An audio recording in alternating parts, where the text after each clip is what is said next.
Are you ready to get behind the scenes in a kitchen so filled with passion that each one of the carefully selected dishes on the menu tells its own unique story? Let's get beyond the curry. I've had the pleasure of eating here several times before, and I'm incredibly delighted to be here. So you don't have any spices here? Yeah, that's right. So all we've got is a station for garnishing at the end, that's all. And we don't keep spices. As you know, heat and spice don't go well together when you store for storage. So having spices on top of a range cooker where you've got all these flames going on, it's not the right place to store. So we put them in our prep kitchen. Wow, the spice room. Yeah, so this is our prep kitchen. We've got all our spices along here, so we're well away from the heat, kept dry. There's no huge pot of base gravy here either. Not at all. I mean, we are about labor of love. We put a lot of effort behind the scenes. Fridges are where we keep all our base sauce. So it's chilled, and then we bring it to heat at the time of service. The preparation, the team will come in early each day and do all the base sauces, preps. As you can see, we don't have one. So there's that thing when you go to an Indian and there's all your dishes taste similar. It's because you've got one pot cooking going on, one base gravy. Whereas here, you've got multiple items going on here. We've got South Indian style curry leaf, mustard seeds, or Madras sauce, korma sauce. We've got the butter chicken sauce, the tomato based. We've got poppy seed and onion based sauce. We've got more South Indian muili type sauce, jalfrezi type sauce going on here. So there's nuances with all sauces. There's different differences. So there's quite sort of distinguishable. When you come here, there's the spinach based sauce, the onion buna, caramelized onion. That goes in a lot of our dishes. Then you've got your mutton that's cooked. Obviously, it takes 3 hours grazing, so you can't, for service time.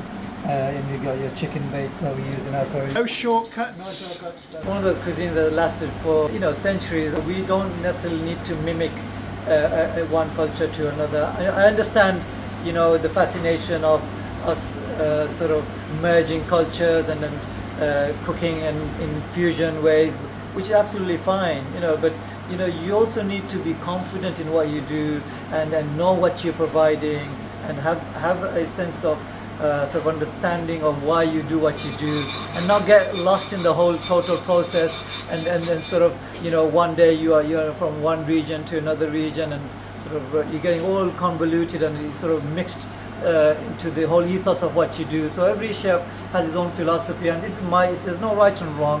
It's my philosophy.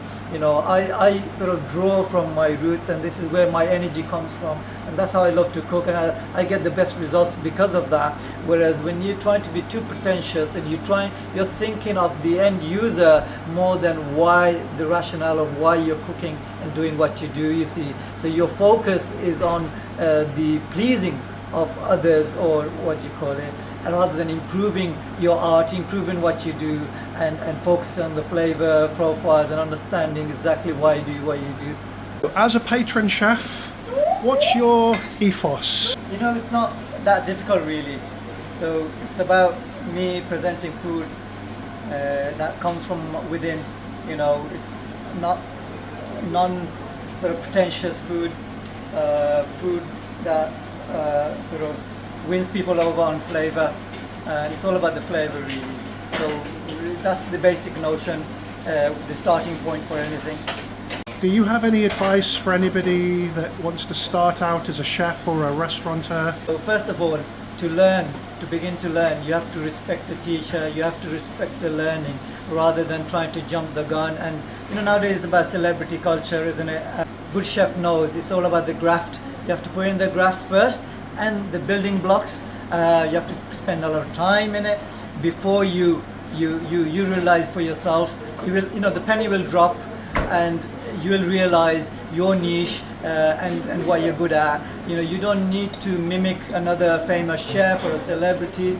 You can find your own feet, and it comes with time and patience. And you got to develop things like the palate. You got to taste. You got to go places. You got to sort of be open-minded. You got to be a sponge. You have to, wherever you go, you have to be a sponge. You have to be respectable, and then you have to learn before you speak. Observe. there's so many observations, like you are doing, Steve. You come in here, you made so many observations already in my kitchen, and that is absolutely what is the basic requirement of picking up the nuances, what makes a good paratha, what makes a good curry, what makes a good bread.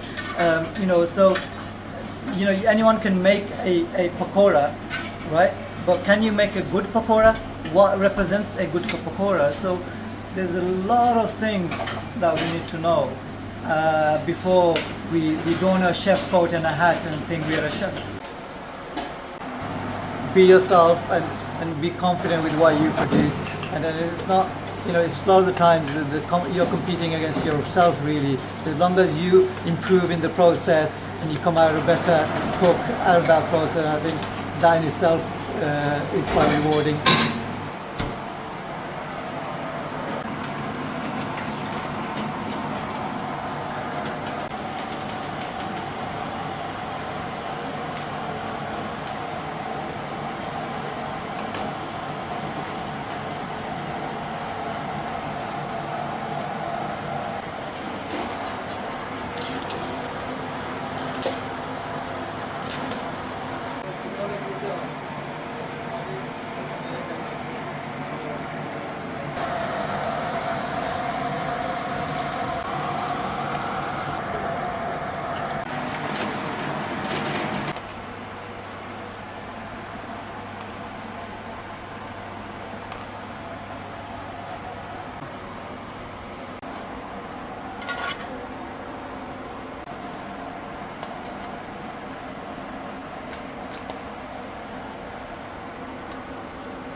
I bet your staff love to make their own curry here for the end of the evening. Yeah, sure. I mean, it's one of those things like, it's a quick meal for the staff, and it's a dish that it's a homely food. They would cook up, chicken on the bone, or bit of vegetable with a meat curry, and it has become a thing for sort of curry restaurants where people talk about the staff curry, authentic cooking. This is what people should be served. But historically, unfortunately, people were afraid to serve those dishes to their clientele. I worked with chefs back in the days. They wouldn't eat their own food that they're serving to the English white clientele. They wouldn't eat it themselves because it's too removed for them. It's not authentic. So it's not something that they sort of enjoy eating. So you don't really have to offer a staff curry on your menu like some restaurants have, because your food's authentic and the staff would eat your food sort of. Yeah. Well, yeah. I mean, everything here, as you can see, it's real as it gets. Even down to the flavor that we create here. It's cooked. Everything's cooked from scratch. No gravy, as you've seen. You've got a range of bottomless thalis here. That's right. I mean, the concept of this bottomless thali is it gives us chefs sort of that creativity, time to sort of get our pointers taste different food that they would normally not order. So we've got like soft shell crab going on. So the variety, we pluck things from every region, and sort of it's for me it's really exciting as well. So it's visually exciting for the diners and exciting for us as chefs as well. One thing I've noticed about your menu, it has a very select amount of dishes. It's not about quantity, is it? For me, over the years, what I've done is I've selected regional food, but picked the best bits from my understanding, and offered more than just sort of, one-dimensional, one sort of style of cooking. End of the day, I'm a British Asian, and there's local produce that are great over here. So for me, it's a natural evolution. We cook with local ingredients and we try and marry. And this has been the life journey of any food really. So locals, we'd use the local ingredients and adapt and use our skill and our sort of heritage where we can to make something better. So I've had an absolutely wonderful time here today. Thank you very much for the privilege of letting me film behind your scenes in the kitchen, all your amazing food at this great restaurant, and just really hope that the people watch this video are feeling as motivated as cooking as I am from being here. No, thank you. It's been an excellent day. Loved it as much as you did.